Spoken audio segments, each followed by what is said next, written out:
con lo siguiente. Perfecto.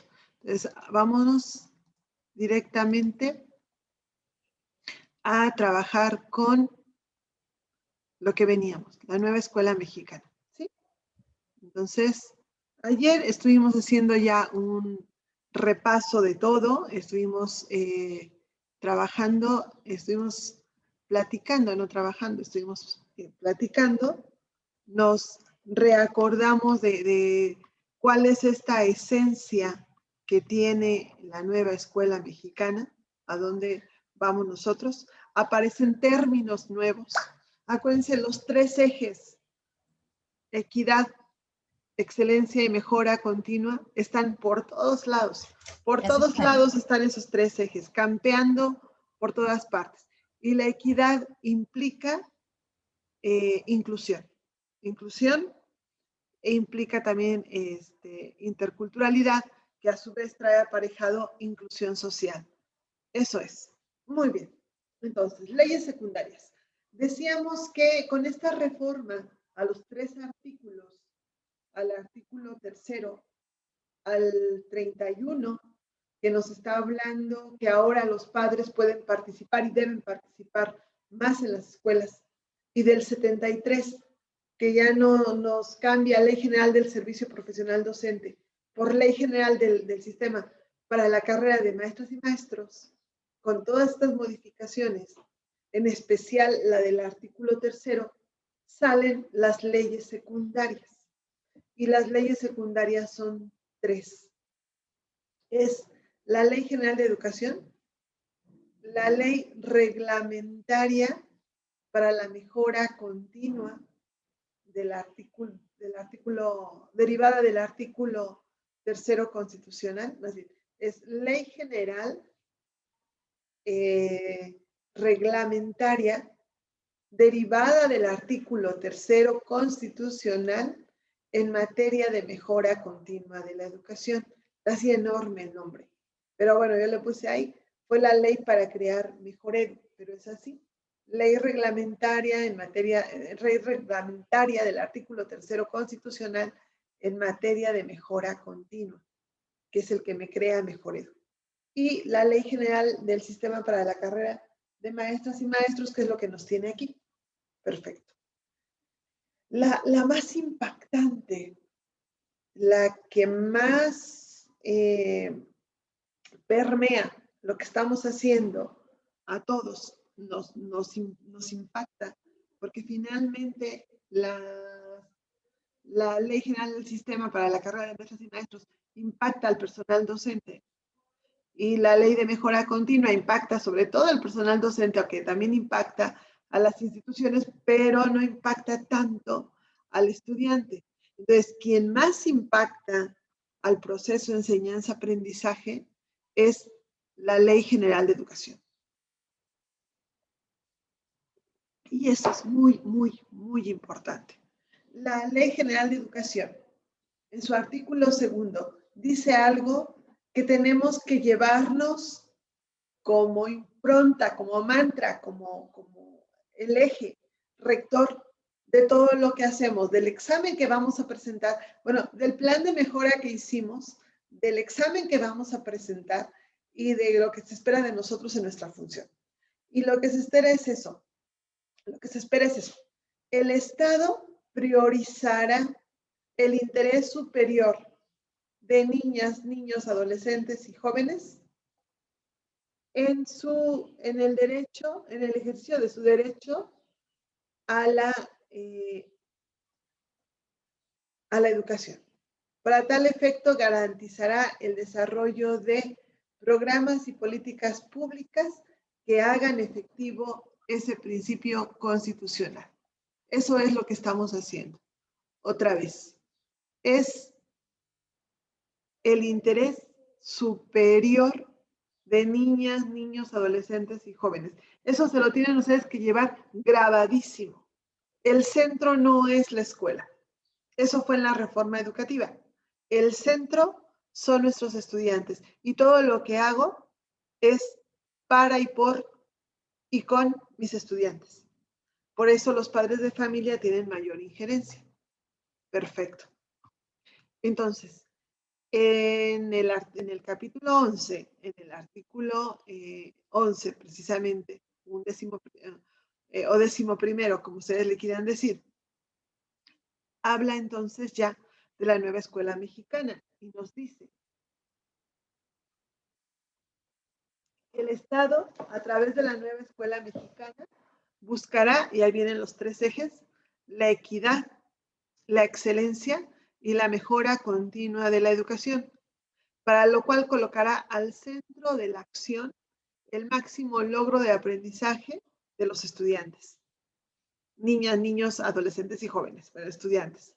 Tendrá como objetivos el desarrollo humano integral del educando, reorientar el sistema educativo nacional, incidir en la cultura educativa mediante la corresponsabilidad e impulsar transformaciones sociales dentro de la escuela y en la comunidad.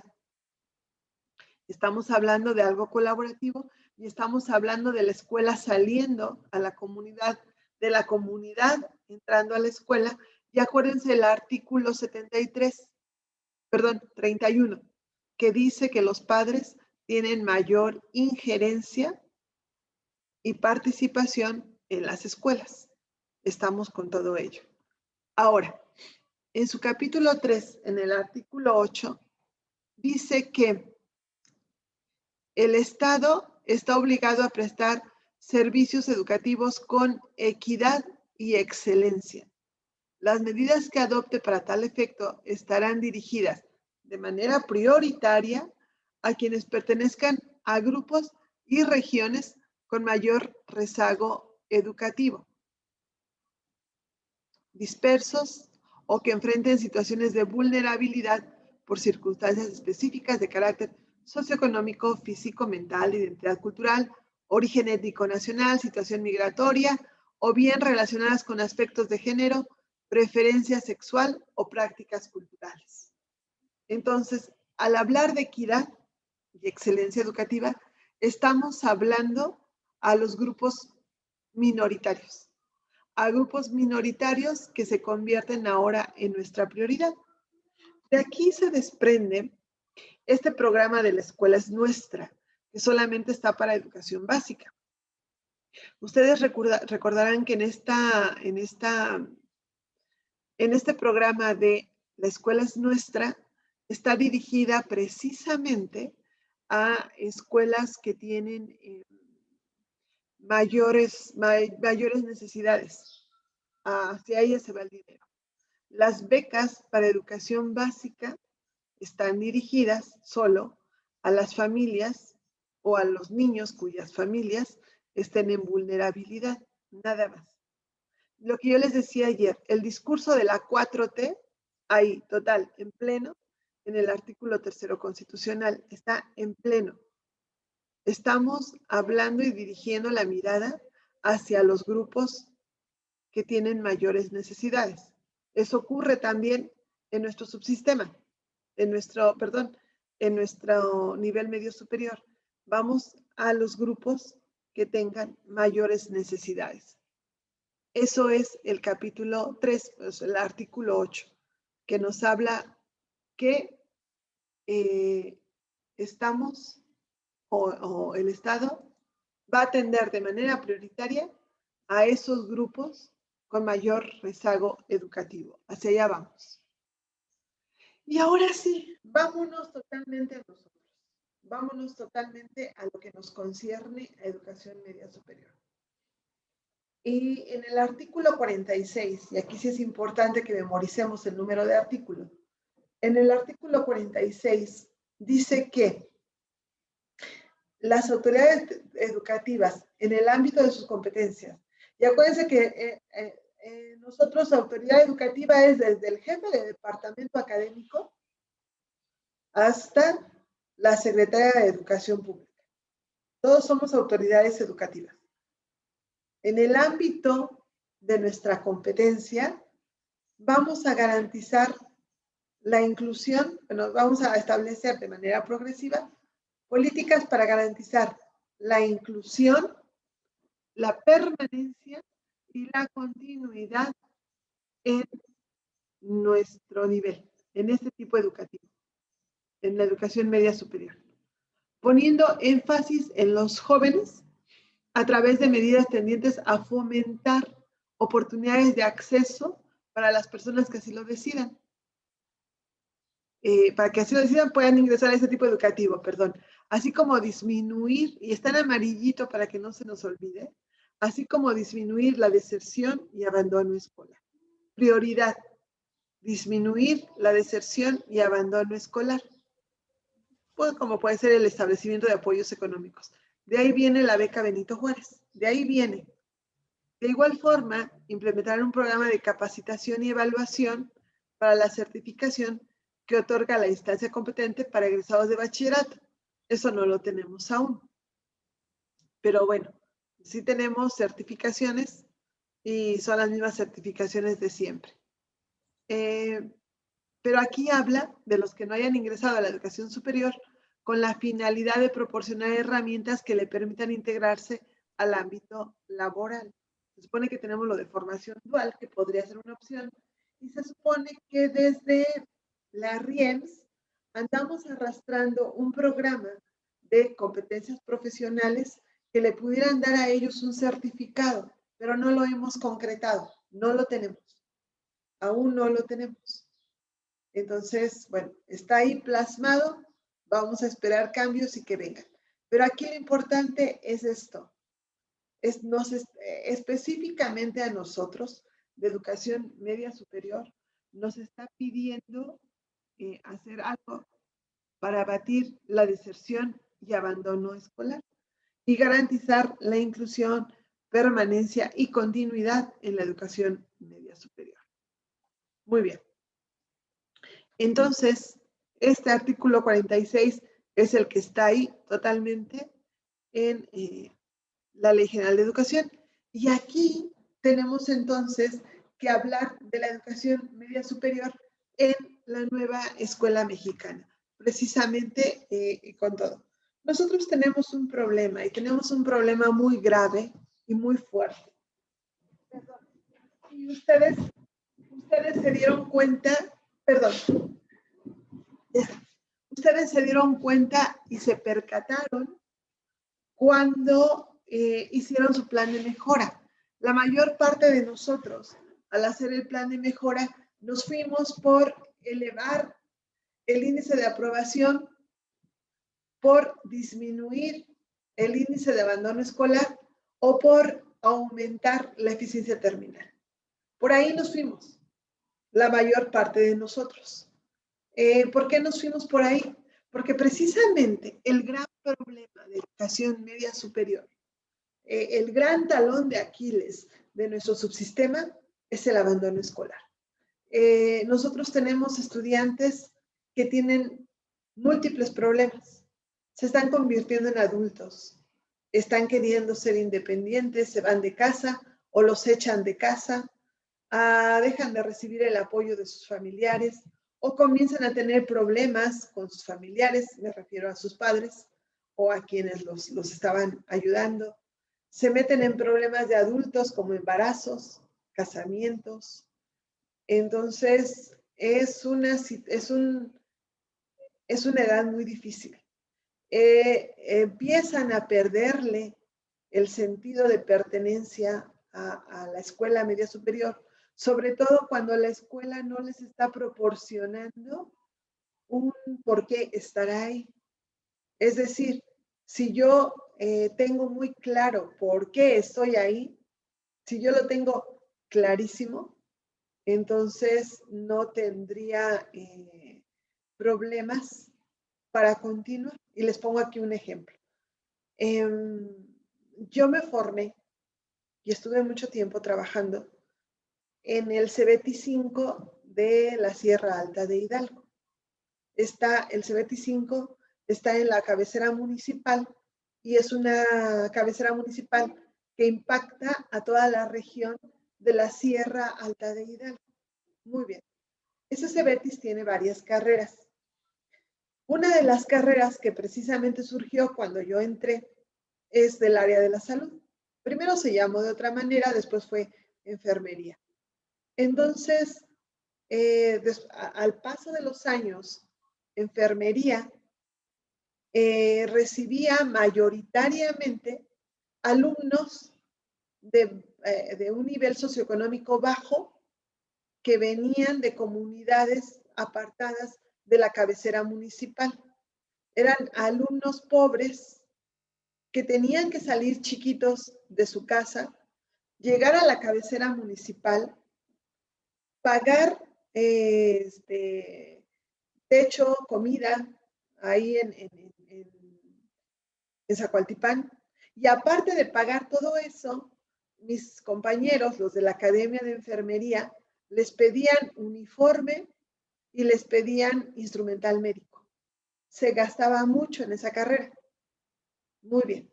Nos dimos cuenta que la mayor parte de los alumnos que estaban en esa carrera eran de las comunidades y muy pocos de la cabecera municipal. Los chicos de la cabecera municipal que deseaban estudiar medicina se iban a la carrera de laboratorista químico. ¿Cuál era la razón de que se vinieran a enfermería?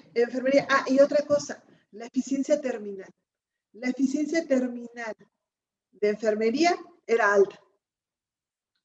Estamos hablando de alumnos de baja, con un nivel económico bajo, que tenían que gastar mucho en estar estudiando y estaban lejos de su familia y aún así terminaban el bachillerato.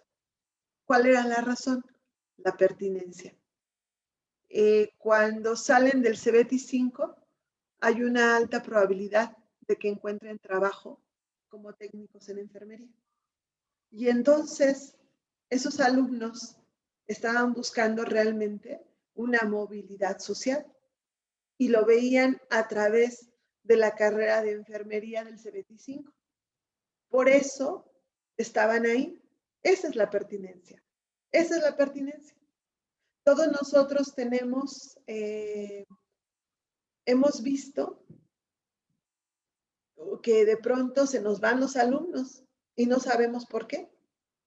No, nos hace falta un adecuado programa de seguimiento de egresados. No lo tenemos. Simplemente se nos van e inferimos, pero realmente no tenemos las bases de lo que está sucediendo. No hay pertinencia. No la hay. Entonces, el gran problema es que nuestros estudiantes no están viendo pertinencia a la educación media superior. Es una realidad. De hecho, por eso, la reforma educativa, o bueno, en el sexenio de Peña Nieto, se hablaba de calidad, pertinencia y cobertura. Ustedes se acordarán. Y que teníamos que irnos hacia esa pertinencia. Bueno, entonces, esta es nuestra situación en educación media superior. Tenemos una alta deserción y abandono escolar. En esencia viene siendo lo mismo. Lo que trabajamos como índice, pues el índice de abandono escolar. Pero en esencia no tendríamos problema entre deserción y abandono. Lo que sí hablamos de abandono cuando se van en 3 semestres, pero que después los podemos recuperar. Y la deserción es cuando ya definitivamente ya no regresan a la educación media superior. Entonces, esta es nuestra realidad y todos nosotros lo vemos día a día. Esa es la realidad que tenemos. Ahora, con base en esto, nos surgen entonces 8 principios de la nueva escuela mexicana, que no sé por qué razón en esta imagen nada más hay 7, pero en educación básica están manejando 8, aquí tenemos 7. Déjenme hacer esto. Vámonos con estos 7, porque esto es lo que está en documentos oficiales. La imagen es de un documento oficial. Así que nos vamos con ese 7, pero si por ahí encuentran 8, esa es la razón. Muy bien. Entonces, con base en todo esto y lo que estamos haciendo, y la complejidad de básica, surgen estos principios de la nueva escuela mexicana, que es el fomento de la identidad con México, la responsabilidad ciudadana, la honestidad. Vean cómo está el discurso de la 4T. Transformación de la sociedad, respeto de la dignidad humana. Por eso está el enfoque en derechos humanos. Por eso ahorita que presentamos lo de nuestro plan de mejora, nos están preguntando el enfoque en derechos humanos porque es el respeto de la dignidad humana. Están hablando de un México inclusivo. Estamos hablando de una educación inclusiva, pero aquí también entra la inclusión social. Y entonces lo que nos están pidiendo es la interculturalidad, que trabajemos mirando a esos grupos minoritarios con sus costumbres, sus leyes, sus tradiciones. Recordarán que el subsecretario nos dijo, hará cosa de un mes, que hubo comunidades de Chiapas, de Oaxaca, no recuerdo de dónde, que no se quisieron vacunar y no los obligaron, no los obligaron. Lo que hicieron fue, bueno, no se quieren vacunar, respetamos que no se quieran vacunar, eran unas zonas o son unas zonas con bajo índice de positividad en cuanto a COVID, no se quieren vacunar, está bien, pero si deciden vacunarse, en cuanto ustedes decidan vacunarse, venimos. Y los de ustedes que se quieran vacunar en el pueblo vecino pueden hacerlo. Entonces, estamos respetando esta cultura, esta tradición. Y aquí sí me voy a detener un poquito en interculturalidad, un poco. Algunos de nosotros trabajamos en zonas totalmente urbanizadas, totalmente mestizas, por así decirlo. Algunos otros trabajamos en tierra de migrantes, en donde confluimos una enorme cantidad de gente de toda la República e incluso de todo el mundo. Pero otros trabajamos en zonas donde es una zona rural donde está muy presente todavía la cultura ancestral de esos pueblos prehispánicos, de esos pueblos originarios. Muy bien. Como en la cocina, pongo eso ahí y lo retomo después. En México, para que te consideren indígena en México, el único requisito para que tú seas considerado indígena en México es la lengua. Es el único requisito. No hay otro. Para que tú seas considerado purépecha, pues tienes que hablar purépecha. Para que seas considerado otomí, tienes que hablar otomí. Para las leyes mexicanas es así, es así. En Canadá, por ejemplo, para que seas considerado indígena, tienen que ver tus antecedentes de ancestros y ver qué porcentaje de tu sangre es indígena. Ante cierto porcentaje ya no eres considerado indígena. Entonces, aquí es la lengua. Y el problema es que desde que nos conquistaron los españoles, desde que nos invadieron los españoles, o de que invadieron México los españoles, fue degradar a lo prehispánico. Les llamamos indígenas, todavía les seguimos llamando indígenas, y entonces esa degradación ha estado por los siglos de los siglos y de los siglos, ha estado por todos los siglos. Entonces, si la única razón por la que te consideren indígena y te degraden es tu lengua, ¿qué es lo que hacen los padres? Obviamente los padres les dicen, hijo, ya no hables mi lengua, no la hables, porque si la hablas, hijo, serás considerado indígena y entonces te estarán atacando. Y entonces se están perdiendo las lenguas originarias porque los jóvenes están dejando de hablar, no porque no quieran hablar, es porque sus padres, sus abuelos ya no se los están enseñando. Ya lo que yo le decía a alguien, si a mi hijo lo van a degradar por el simple hecho de hablar español, yo le diría, no hables español, hijo. O sea, como madre, así individual, no en colectivo, no hables español para que te reconozcan. Entonces, lo que pretende este principio de interculturalidad es reconozcamos, respetemos a estas culturas minoritarias para que para que se incluyan, para que haya inclusión social, para que tengan exactamente las mismas oportunidades de movilidad social que tenemos los que somos mestizos, los que hablamos español, los que no somos considerados indígenas y tenemos una cultura que incluso es un poco extranjerizante, ¿no?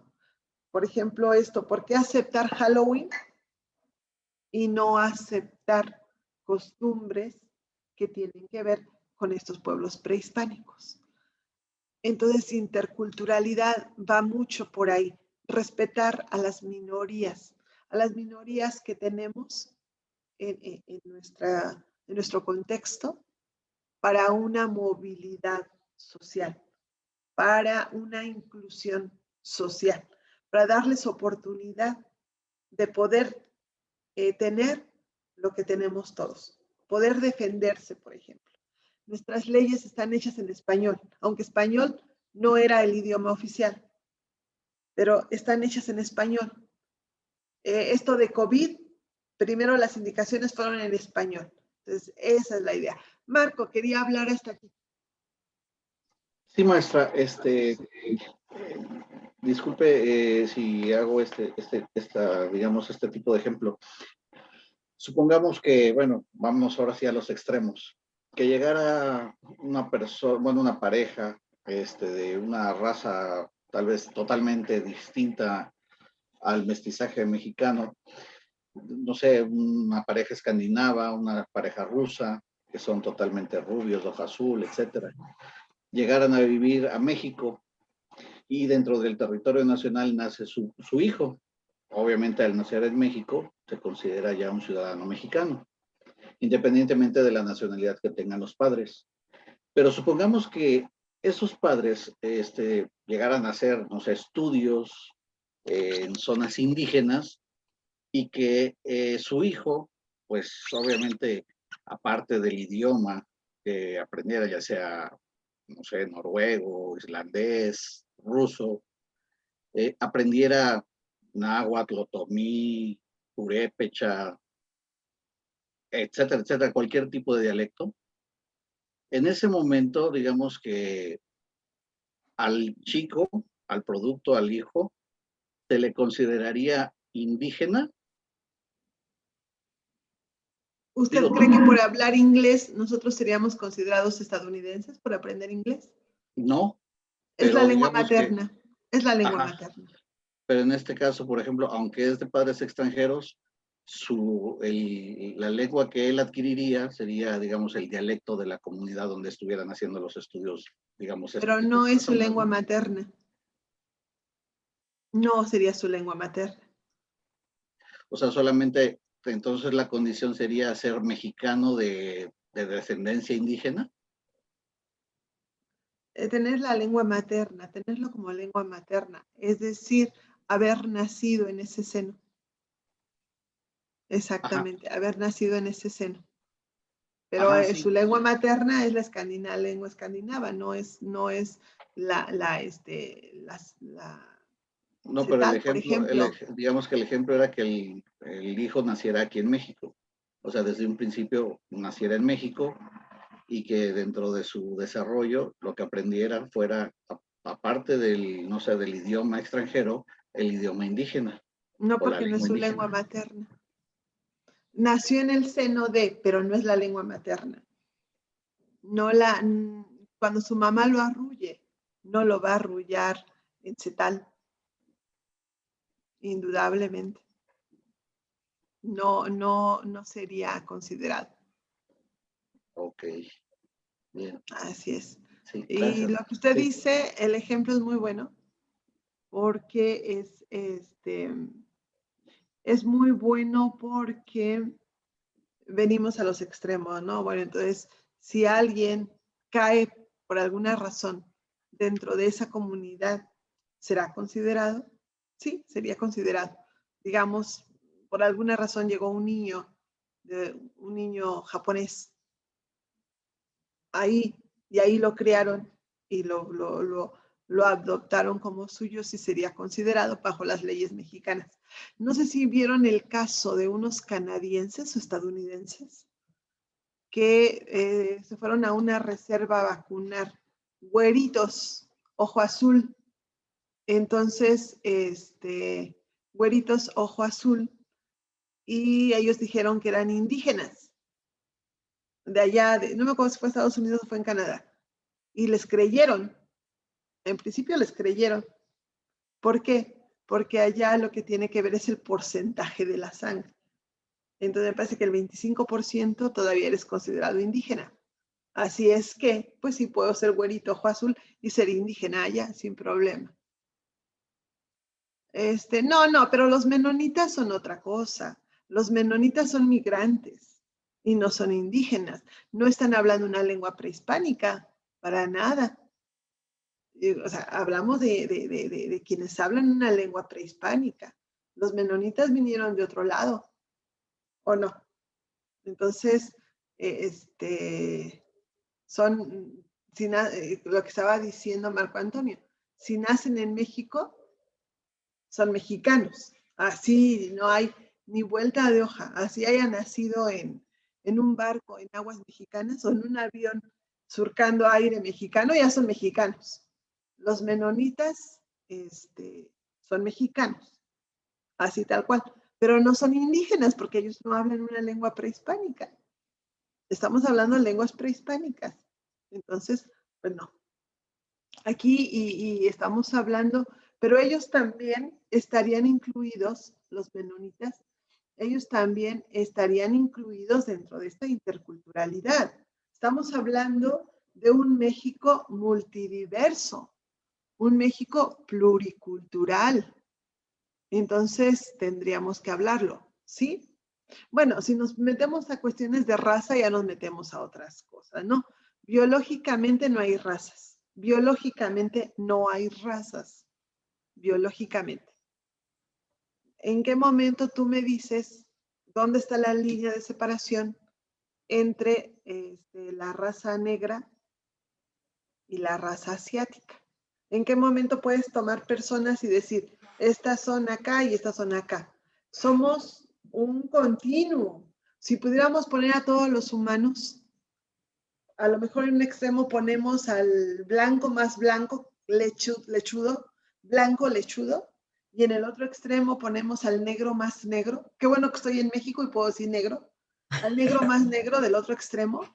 Y si ponemos a todos los humanos, los vamos a formar por colores y se va a hacer algo así como un pantone. Y entonces, ¿dónde comienza una raza y dónde termina la otra? No hay razas biológicamente hablando. Las razas son un constructo social. No hay razas. Hay culturas. Hay culturas. Y entonces los menonitas no son una raza, son un grupo cultural y precisamente de lo que nos está hablando acá es de esta interculturalidad que a veces debatimos y a veces negamos. Eso de que los niños no hablen su lengua originaria tiene que ver con la escuela, tiene que ver con la escuela. Nosotros somos de media superior y no hemos pasado por ello, pero los maestros de básica sí lo han pasado. Ha habido, no ellos haciéndolo, pero ha habido profesores que castigan o castigaban, ahorita ya no, castigaban a los niños por no hablar en español. Entonces, yo no quiero que castiguen a mi hijo, por favor, habla español. Y las lenguas se están perdiendo, no porque ellos ya no quieran hablar, es un mecanismo de defensa, es muy profundo, es muy profundo, no es tan fácil como, pues prefieren el español, no, lleva siglos de dominación y siglos de maltrato. Bueno, lo que nos están pidiendo es traerlos. Ahora, hay otra cuestión y Aquí le doy la palabra, termino y le doy la palabra a los que quieren hablar. No sé si lo sabían, pero en educación básica hay maestros de educación indígena. La única manera, lo único que te piden para ser docente de escuela indígena es que hables un idioma que no sea español, que sea un idioma prehispánico. Y ocurren cosas como que alguien que habla otomí es mandado a darle clase a alguien, bueno, es ñañú, que alguien que habla ñañú es mandado a darle clase a alguien que habla totonaco, por ejemplo. Y entonces, es que tú eres maestro indígena. Pues sí, pero yo no es el idioma. Sí, pero eres indígena. Hay una película muy bonita, se llama El Sembrador, de un maestro indígena de escuela multigrado, que lo que hizo fue aprender el idioma de sus niños. Entonces el maestro ya es trilingüe, habla su idioma, el español y el idioma de sus niños. Sí, Aida, usted que estaba alzando la mano. Oh, perdón, no solamente comentar que como servidores públicos debemos de ser respetuosos de toda esa gama que existe y no generar sesgos, hablando de la interculturalidad, porque tendemos a eso en algunos momentos. Era nada más ese comentario, maestro. No sé quién más había alzado la mano. Vi al maestro, pero ya la bajó, creo. Yo también. Yo ya levanté la mano. Sí, maestro Isaac. Isaac. Mi pregunta o mi comentario es saber su opinión en cuanto, porque me hace ruido la situación de la en las diapositivas anteriores decía que había que priorizar a las minorías, a las personas con condiciones, igual habla del cultural y de migración y más, ¿no? Entonces, en otras diapositivas hablamos de equidad. Entonces, al inicio, pues lo ligaba directamente, ¿no? La equidad con la prioridad. Pero me pongo a pensar y pudiera hacer que en alguna pregunta nos la hicieran así en el examen, ¿no? Si yo tengo un espacio en mi escuela y tengo a un chico que vive a una cuadra de la escuela y tengo a un chico indígena que que quieren ese lugar, si me voy por lo que me dice la ley general, que hay que priorizar a alguien que tenga una condición que es indígena, pues mi decisión fundada en esa ley, pues sería otorgarle el lugar. Pero creo que también no estaría siendo equitativo con el que vive a una cuadra, que por no ser indígena se dé el efecto contrario, pues. Entonces, esa era, quisiera saber su opinión, ¿verdad? Ahí tendríamos que dar bien claros los criterios. Por ejemplo, esto lo platicábamos en otro grupo y decía un maestro, los criterios, yo soy de una escuela de primera opción. Los criterios para entrar a mi escuela es, según usos y tradiciones de mi escuela, es los que traigan mejor promedio de la secundaria, esos son los que entran primero. Lo que yo le decía, bueno, entonces sus criterios se lo deja a otros, porque la calificación se la dieron otros, se lo dieron las secundarias. Usted no hizo nada. Entonces, sus criterios para que entren es lo que decidieron otros. ¿Está bien? Esos son sus criterios. Ahora, el criterio es el examen. Un examen que mida lo que tenga que medir, ese va a ser el criterio para que entre. Y de toda esta discusión que teníamos, una maestra dio con lo que a mí me parece perfecto. Me dijo, quizá lo que tendríamos que hacer en las zonas donde sabemos que hay mucha interculturalidad, más bien multiculturalidad, lo que se pretende es que la interculturalidad. En zonas donde haya esta multiculturalidad, tendríamos que establecer cuotas para que pudieran entrar sin mucho problema estos alumnos que vienen de estos grupos rezagados. Porque si hacemos un examen, sabemos que desgraciadamente la calidad de la educación para ellos es menor. Lo sabemos, lo sabemos. Entonces, si hacemos un examen y medimos, probablemente no van a entrar. Y ahí estamos siendo equitativos, quizá no. Acuérdense de ese meme donde hablaba, a ver, igualdad. Todos queremos ver, pero unos somos altos, otros chaparros. A todos les damos un cajoncito. Eso es igualdad. Pero la equidad es darle más cajoncito al que está más chaparrito. Entonces, en ese sentido de equidad, establezcamos una cuota y decir a lo mejor el 10%, dependiendo de lo que yo tenga, el 10% es para chicos a los que hayan salido mejor posicionados de este grupo vulnerable, por ejemplo. ¿Sí? A mí eso me pareció excelente. Y lo que yo le decía es, aquí estamos entre amigos y estamos puros directivos, o queremos ser directivos. Así que lo que voy a decir lo sabemos. Así como establecemos en los que estamos en escuelas de alta demanda, así como establecemos una cuota, una cantidad de alumnos de recomendados, que sabemos que viene hasta el diputado, el gobernador a decirnos, oye, acéptame a mi alumno, a este chico, y nosotros ya, a ver, este año aceptamos 520 son de recomendados, porque lo sabemos. Pues así, ¿por qué no establecemos 20 de estos grupos vulnerables para que entren, por ejemplo? Porque entonces sí tendríamos que ver equidad. E igual, estamos hablando sobre papel y sobre un deber ser. A nosotros nos va a tocar ponerlo a la realidad, ¿no? Entonces, por eso nos andamos metiendo en este lío. ¿Sí? Entonces, tendríamos que verlo. Tendríamos que ver qué es lo que está pasando. No sé si le respondí, Isaac, Sí, maestra, pero sí tendríamos que hacerlo así, de esa manera. Yo pienso que por ese lado es como yo también justificaba o sea, nosotros buscamos la equidad, nosotros como líderes buscamos la equidad. La primera respuesta que me comentó me seguía haciendo, cuando dice usted que sería el criterio del plantel o la visión del plantel. Sin embargo, yo pienso que bueno, no sería la visión del plantel tiene que estar alineada a la visión del gobierno.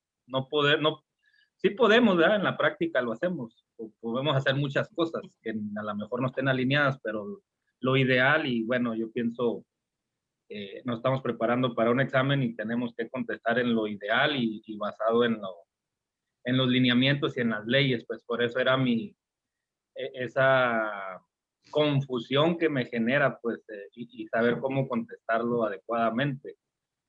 Así es, eso que me está usted diciendo es los planteles que hacen examen por COPEMS, se alinean todos, pero igual nosotros participamos en esas reuniones de COPEMS como directores, entonces, o nuestras autoridades, y entonces ahí podríamos elevar esta voz. Voy a ver lo de los 8 principios, porque esto lo saqué precisamente de un documento oficial, pero sí son 8, entonces para compilarlo, para que no haya ahí problema. Sí, Norma, díganos.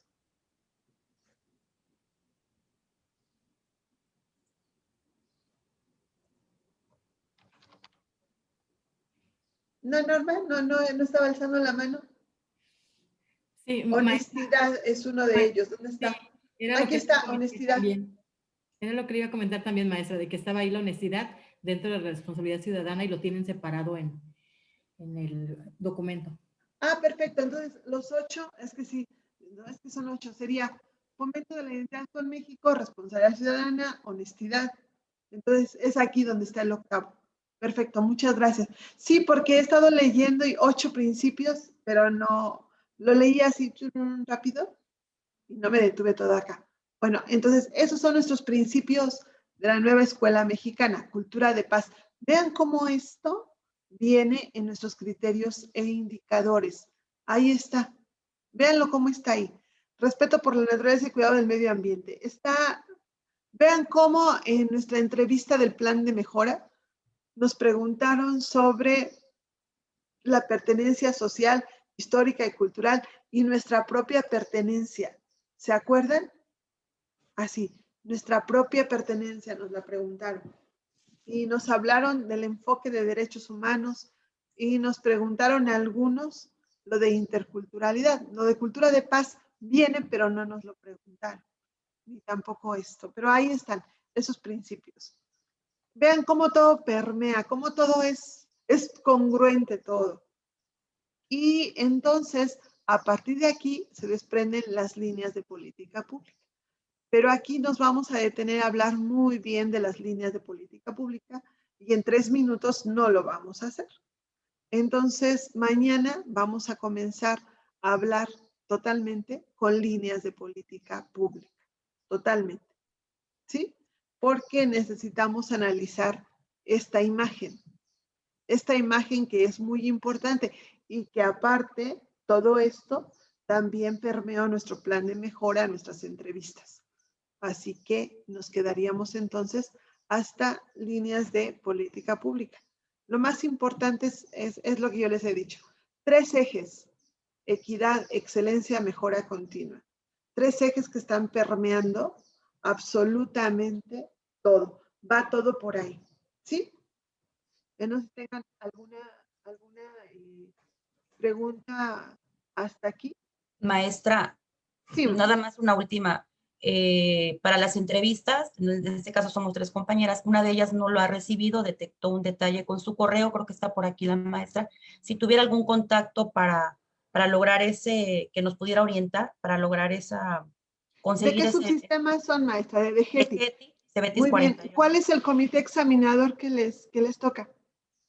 A A mí ver, me aquí lo llegó. tengo, permítame, porque lo tengo aquí en mi hoja. Es el comité número 32, permítame, 300. ¿A alguno le tocó el comité 32?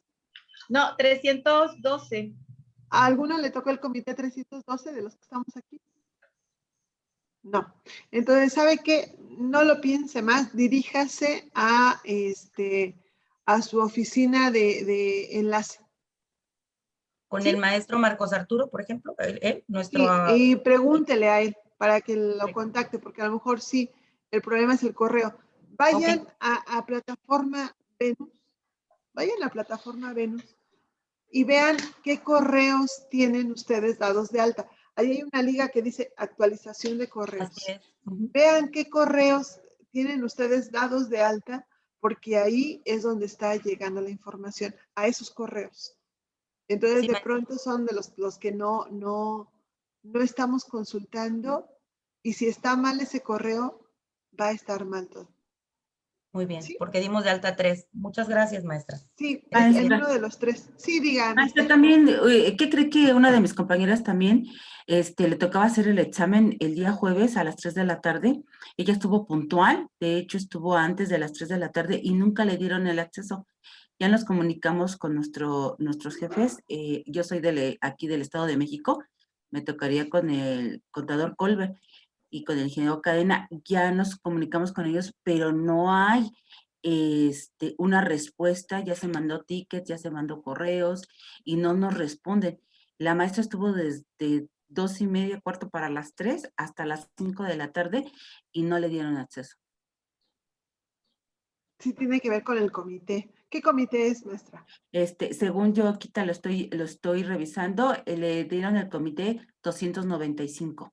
¿Alguno de ustedes le dieron el comité 295 de DGETI? Ay, voy a checar. No. Para que vean, si no, comuníquense, ¿sabe a dónde, 31. maestra? De donde nos llegó el correo. Ahí. Si nos metemos al correo institucional, ahí luego aparece, y creo que también hay uno para cada estado, y preguntar. Hacer así como estar fregando hasta que nos respondan. A mí me admitieron casi 10 minutos después, yo estaba muy angustiada. De verdad, muy angustiada porque ¿qué hice mal? Entonces, me salí, me volví a meter con el correo al que me llegó la información, y dije, a lo mejor no me quieren admitir porque, aunque dice Julia Canales, quieren el correo al que me mandaron la información. Y ya, después me dijeron, no, es que estábamos aquí preocupados y que la otra entrevista se nos fue para atrás, pero mientras tú ya estás bien angustiado. Y lo que yo hice fue inmediatamente comunicarme con la responsable de la mesa de registro de Querétaro que conozco. Y ya ella no sabía, pero sí me dijo, tranquilízate. Pero ya le di cuenta a alguien, a una autoridad de, oye, está pasando esto. Entonces, hagan eso, maestra. Ok. Y para todo hay que tener captura de pantalla y todo lo demás. Porque no le dieron el acceso. Sí, ya Algo se debió mandó haber correos. pasado. Perdón, ya se Pero mandó sí. correos, capturas, todo, pero Y no han seguimos. respondido. No, No, no. sí, entonces al Estado. Ok, gracias, maestra. Por nada. Bueno, entonces pues Perdón, estamos. maestra.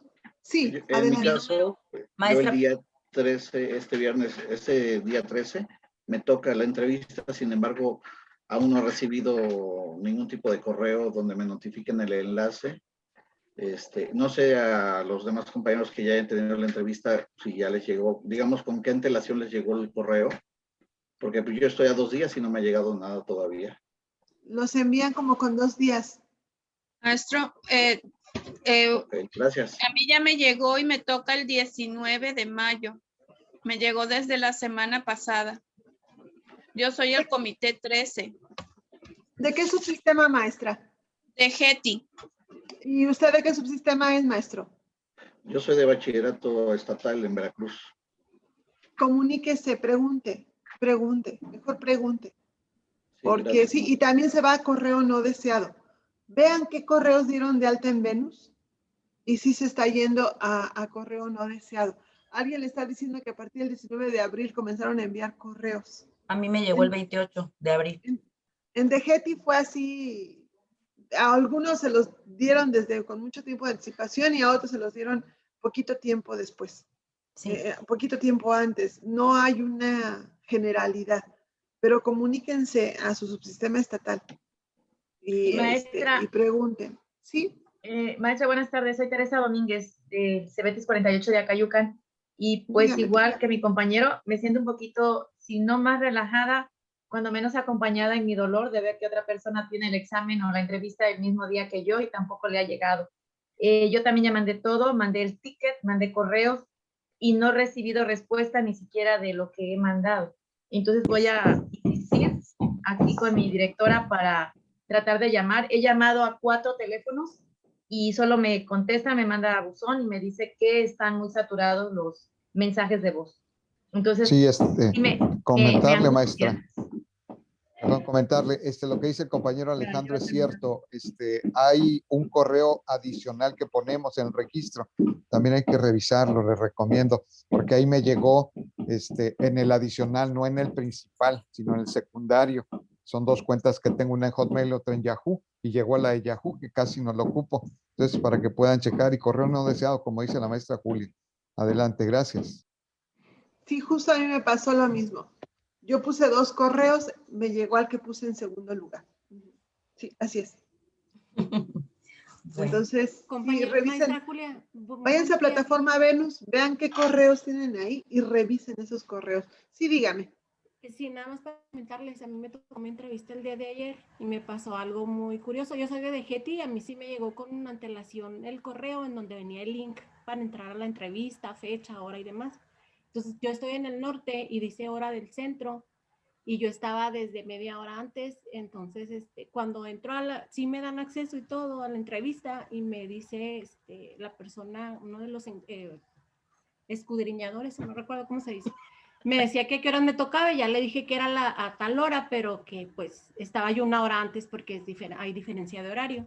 Entonces, a mí me pasó que tenían a otra persona, o sea, no era mi nombre al que estaba, o sea, muy curioso, sino que ya me dijo, a ver, maestra, su nombre completo, su CURP y demás. Entonces me dijo que ellos tenían registrada a otra persona en mi lugar. Entonces se hizo así como, en el acta me aparece como una incidencia, pero sí me quedé preocupada de que no se haga el proceso correcto o completo, porque ellos tenían, curiosamente, me dio acceso, pero tenían el nombre de otra maestra. Es muy interesante eso. ¿Qué casos, verdad, maestra? Sí, es muy interesante porque entonces ellos son los que están fallando y a la Exacto. maestra que no le dieron acceso a lo mejor le pasó eso. La estaban esperando en otra hora y por eso no le dieron acceso. Es posible. Maestra, Entonces, sí tienen que ver qué es lo que está pasando. maestra, una pregunta. ¿Cuántos maestros docentes en busca de una oportunidad de departamento, subdirector o su dirección o dirección estamos participando? Digo, no voy a justificar, pero somos un país muy grande. Entonces, pues hacer tantos, pues hay errores. No los voy a justificar porque entre esos errores estoy yo también. Pero quisiera yo tener una idea de cuántos somos a nivel nacional lo que estamos participando. ¿Tiene usted idea? ¿No? No, porque se han ido, ha habido un relajo. A algunos ya no los dejaron participar. Entonces, los que comenzamos desde el principio, a lo mejor sí tienen idea, pero los que se han ido, y luego en DGETI que los obligaron a renunciar a la vertical o a la horizontal, sepa Dios qué pasó. Sepa Dios. Entonces, Bueno, sí pues tienen es que México, hacerlo. ¿no? Y si no, los de DGETI, pues directamente un mensaje a Xochitl López, ya. A Sí, ver qué ahorita es le lo que proporciono pasa. los datos a la maestra, Sí. del maestro Marcos y de la maestra Xochitl. Y Nos dijeron que hoy iban a estar nos dijeron que iba a estar nuestra sede de valoración, ¿se acuerdan? Bueno, pues todavía no sale. Vamos a estar al pendiente. Para el examen, que ¿no? Sí, para el examen, a ver cómo está. Bueno, entonces nos vemos mañana. Siempre nos pasamos de tiempo, disculpen por eso. Nos vemos mañana. Que Dios estén mediante. ustedes muy bien. Hasta luego, hasta mañana. Gracias. Hasta mañana. No toquen el maestra. teléfono, por favor. Hasta luego, que les vaya muy bien. Gracias. Hasta luego. Maestra, Gracias, una hasta última luego. duda que yo me integré Hasta luego, tarde. maestra. ¿Dónde Sí, encuentro sí, adelante. ¿Dónde encuentro